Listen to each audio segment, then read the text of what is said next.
నేను అంటే 36 ఏళ్ల క్రితం గవర్నమెంట్ సర్వీస్ చేస్తూ స్టేట్ గవర్నమెంట్ ఒకసారి ఆలయానికి వెళ్ళడం జరిగింది. శివాలయానికి వెళ్ళిన ఒక మొత్తం మార్పే వచ్చేసింది. ఇంక ఈశ్వరుడి సేవ తప్ప ఆఖరి రక్తపు బొట్టు నేల ఒరిగే వరకు శివ నీ సేవే చేస్తానని అన్ని అలవాట్లు పోవడం, ఆయన సేవ కోసమే అరుణాచలం ఏంటంటే రావడం. ఆ తర్వాత శివరాత్రి రోజు నీ బాడీ వచ్చింది కాబట్టి శివుడే అనుగ్రహించుంటాడు. నాకు కొన్ని అలవాట్లు ఉండే మానేశాను అన్నారు. నేను కూడా విన్నాను మీ గురించి.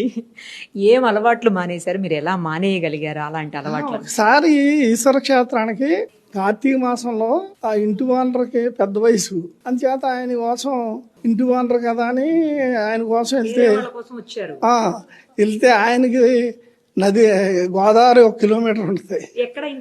అది తాళరావు, కాకినాడ దగ్గర. అక్కడికి వెళ్ళిన తర్వాత ఆయన 2 గంటలు లేపేసి సెల్లో ఇంటి బాగుంటారు కదా, ఏం చేసినా తప్పదు అని ఏంటంటే స్నానం చేయించేసి 3 గంటలకు బ్రాహ్మణులు లేపేసి శివాలయంలో అప్పటికే 34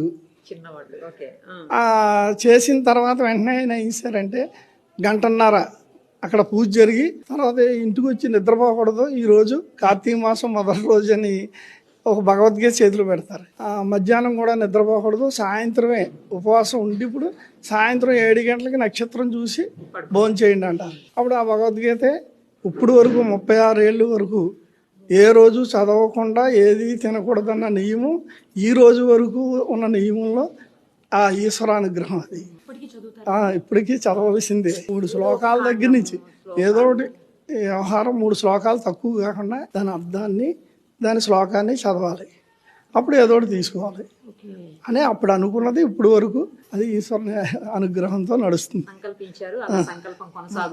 తర్వాత ఏంటంటే అన్ని అలవాట్లు నా జీతం ఖర్చు అయిపోయేది కాబట్టి ఏమంటే ప్యాకెట్ అలవాటు ఉండేది, సిగరెట్ అలవాటు ఉండేది, మాంసం అలవాటు ఉండేది.